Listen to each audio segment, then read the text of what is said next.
Shanmugam sir அவர்கள் நல்ல கருத்துக்களை பதிவு செய்தார். ஆனால் அவர் ஏன் அவ்வளோ கஷ்டப்பட்டு பேசினாருன்னு எனக்கு தெரியல. ஏன்னா அவருக்கு இருக்கிற குரல் வளத்துக்கு அவர் எழுந்து நன்றி வணக்கம் சொன்னாலே சங்க இலக்கியத்தில் பேசுகிற மாதிரி இருக்கும். அவர் நேயர்களேன்னு சொன்னாலே திருக்குறள் சொல்கிற மாதிரி இருக்கும். நாங்களாம் திருக்குறளை அர்த்தத்தோட சொன்னா கூட நோ பசியில் பெண்ணாத்துற மாதிரி இருக்கும். இப்படி ஒரு நல்ல குரலில் இந்த நல்ல தமிழில் நல்ல கருத்துக்களை நீங்கள் இன்னைக்கு தந்தீங்க பார்த்தீங்களா, அதுக்கு நாங்கள் உங்களுக்கு நன்றி பாராட்டுறோம். முதியோர் இல்லத்தை பற்றி சொன்னாங்க, அது கொஞ்சம் கஷ்டமான விஷயம் தாங்க. ஆனால் அதை கொஞ்சம் எமோஷ்னலாக பார்க்காம பார்த்தோன்னு வைங்களேன், நல்லாயிருக்கும். அதாவது பெற்றோர்களில் சில பிள்ளைகள் வெளில அனுப்புகிறாங்க, எல்லா பிள்ளைகளும் அனுப்புகிறாங்க. ஒரு மகன் நன்றி கெட்டு போயிட்டு வீட்டிலேருந்து பெற்றோர்கள் அனுப்புகிறான். அந்த பெற்றோர்களை எடுத்து ஒரு அமைப்பில் வச்சு நடத்துகிறாங்க அப்படின்னா, மகனுக்கு இல்லாத நன்றி இந்த சமூகத்தில் ஒரு 3வது மனுஷனுக்கு இருக்குது பார்த்தீங்களா, அதுதாங்க நன்றி உணர்ச்சி. பெரியவர்களை நான் கேட்டுக்கொள்வது என்னன்னா, உங்கள் பசங்க என்னதான் வளர்ந்தாலும் அவங்க உங்களை விட பெரியவர்கள் அல்ல. உங்களுக்கு என்னதான் வயசானாலும் நீங்கள் அவர்களை விட பலவீனமானவர்கள் அல்ல. வீட்டை விட்டு அனுப்பிச்சா கவலைப்பட வேணாங்க, சமூகத்துக்கு வாங்க, சமுதாயம் பெருசு, சமூக கூட்டத்தில் வாழ்வோங்க. இன்னொரு விஷயங்கள் அவங்க சொன்னதோட லிங்க் இருக்குது. அதாவது ஐடி துறையில் இருந்தால் அவங்க ஜாப் மாறுறது, சம்பாதிக்கிறது, இவ்வளோ தான் விஷயம் அப்படின்னு நினச்சிட்டு இருக்காங்க. ஆனால் கார்பரேட் சோஷியல் ரெஸ்பான்சிபிலிட்டி அப்படின்னு ஒன்று இருக்குது. அதாவது இந்த நிறுவனங்கள்லாம் வந்து இந்த மண்ணில் தான் வளருது, இந்த சமூக வளத்தை பெற்றுக்கொண்டு தான் அந்த நிறுவனங்கள் வளருது. ஸோ இந்த சமுதாயத்துக்கு நம்ம என்ன திருப்பி செய்யணும் அப்படின்னு நினைக்கும் போது எல்லா கார்பரேட் இண்டஸ்ட்ரியிலையும் பார்த்தீங்கன்னா ஒரு சேவைக்குன்னே ஒரு குழு வச்சுருக்காங்க. அங்கே இருக்கிற எம்ப்ளாயீஸை சேர்த்து வார கடைசிகளில் கிராமங்களில் கல்வி மற்றும் சுகாதார சேவைகளை செஞ்சிட்ருக்காங்க.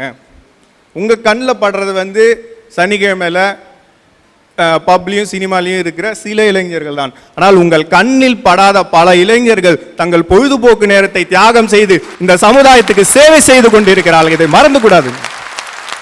சம்பளம் வாங்கிட்டு சேவை செய்யறது கூட வேறங்க. ஆனால் சம்பளமே வாங்காமல் எத்தனை பேர் வேலை செய்கிறாங்க தெரியுங்களா? எவ்வளோ வாலண்டரி ஆர்கனைசேஷன்ஸ் இருக்குது தெரியுங்களா? எங்கே ஒரு பிரச்சனைனாலும் எப்படி அவ்வளோ மக்கள் வராங்கன்னு தெரியல, ஆனால் வந்து சேவை செய்கிறாங்க. இவங்களாம் உதவிக்காரம் கொடுத்து தூக்கலைன்னா இன்னைக்கு சமுதாயம் இந்த நிலைமையில் இருக்காதுங்க. நன்றியோடு பேசுங்க. சமூகத்தில் யாருமே தனி மனிதன் கிடையாது. ஒருத்தரை சார்ந்து இன்னொருத்தன் வாழ்கின்ற ஒரு சமூக நெட்வொர்க் இது. இன்னைக்கு நான் ஒருவேளை சாப்பாடு இங்கே சாப்பிட்றேன் அப்படின்னாக்கா, எங்கேயோ வேலை செய்கிற ஒரு விவசாயிக்கு நான் கடன்பட்டு விடுகிறேன். நான் ஒரு நிறுவனத்தில் வேலை செய்கிறேன், எனக்கு சம்பளம் கொடுக்குறாங்க, சம்பளத்துக்கு நான் வருமான வரி கட்டுறேன். அரசு அந்த வருமான வரியில் ஒரு தொகையை விவசாயத்துறைக்கு ஒதுக்குது. விவசாயத்துறை விவசாயிக்கு இலவச மின்சாரம் தருகிறது. இந்த இடத்தில் நான் விவசாயிக்கு நன்றி செலுத்துகிறேன். அதாவது சொல்ல கிட்டத்தட்ட பார்த்தீங்கன்னா டாக்ஸ் கட்டுற எல்லாருமே நன்றியோடு இருக்கும். இன்னைக்கு அதிகமாக டாக்ஸ் கட்டுறது வந்து மிடில் கிளாஸ். அதனால தான் நம்ம மிடில் கிளாஸாக இருக்கும். மிடில் கிளாஸ் அதிகமாக இருக்கின்ற இந்த நாட்டிலே நன்றி இல்லை அப்படின்னு சொல்றது நன்றி கெட்டது. நண்பர்கள் இருக்கின்ற வரையிலே இந்த சமூகத்திலே நன்றி இல்லைன்னு யாருமே நாக்கு மேல பல்ல போட்டு பேசக்கூடாது. பல நேரங்களில் இந்த சமூகத்தோட முகத்தில் முழிக்க முடியாத அளவுக்கு ஏதோ தப்பு பண்ணிட்டு உட்கார்ந்துட்டு இருப்பாங்க. அப்பா அம்மா கிட்ட சொல்ல முடியாது. நண்பன் தான் வருவான், ஊக்கம் கொடுப்பான், நல்ல அறிவுரை, நல்ல உற்சாகம் என்பது மிகப்பெரிய சமூக சேவை. அதை நண்பன் செய்வான். அந்த தன்னம்பிக்கை எனக்கு தரான் பார்த்தீங்களா? அந்த நண்பனின் கையை பிடித்து, உள்ளங்கையை பிடித்து நான் நன்றின்னு சொல்றேன் பார்த்தீங்களா? அந்த ஒரு வார்த்தை என் வாழ்நாள் முழுவதும் நான் செய்த பிரார்த்தனைகளை விட மேல்.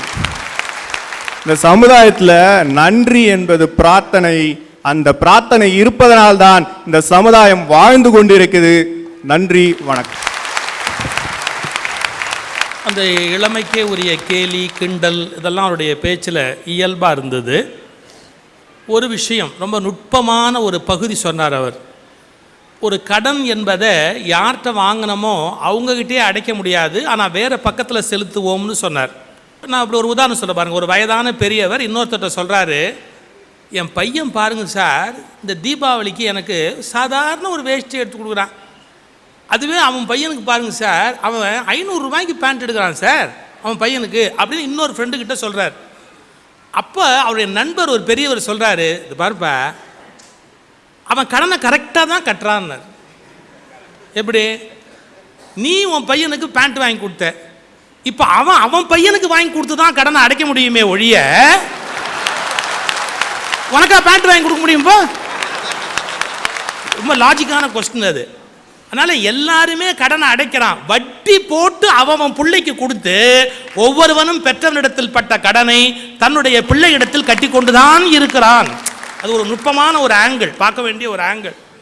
ஏன்னா அந்த முதியோர் இல்லம்னு சொன்ன உடனேயே அதை யாரும் மறுத்து பேச பயப்படுவாங்க. சேஷாதிரி துணிவா சொன்னார், அது நீங்கள் ஒன்றும் குறைவாக நினைக்க வேண்டிய அவசியம் இல்லைன்னு. ஒன்றை மறந்துடக்கூடாது. ஒரு காலகட்டத்தில் மனைவி வீட்டிலேயே தான் இருந்தா, கணவன் வெளியில் போவான், மனைவி வீட்டிலேயே இருந்தா, வயதானவர்கள் வீட்டில் இருப்பதற்கான வாய்ப்பு இருந்தது. இப்போ மனைவியும் வேலைக்கு வெளியில் போகிற காலத்தில் வயதானவர்கள் வீட்டில் இருக்கிற போது ஏதாவது ஹார்ட் அட்டாக்கோ பிபி கூடிட்டாலோ வரக்கூடிய சிக்கலை விட பாதுகாப்பான நல்ல இல்லங்களில் இருப்பது இன்னும் கூட பாதுகாப்பானது. ஒரு வகையில் அறிவுபூர்வமான பாதுகாப்பு ஏற்பாடாகவே மாறுகிறது சொசைட்டியில். அதனால் துணிஞ்சு அதை மறுத்து பேசுவதற்கே ஒரு பெரிய தைரியம் வேணும். அந்த கோணத்தில் அவர் சொன்னார். பட் அவர் சொன்னதுக்கெல்லாம் சிவகுமார் என்ன பதில் வச்சிருக்கிறாருன்னு எனக்கு தெரியாது. இப்போ அருமை தம்பி சிவகுமார் அவர்கள் இந்த சமூகம் நன்றி மறந்து விட்டது என்ற அணியினுடைய ஒட்டுமொத்த வாதங்களையும் எடுத்துரைக்க வருகிறார்.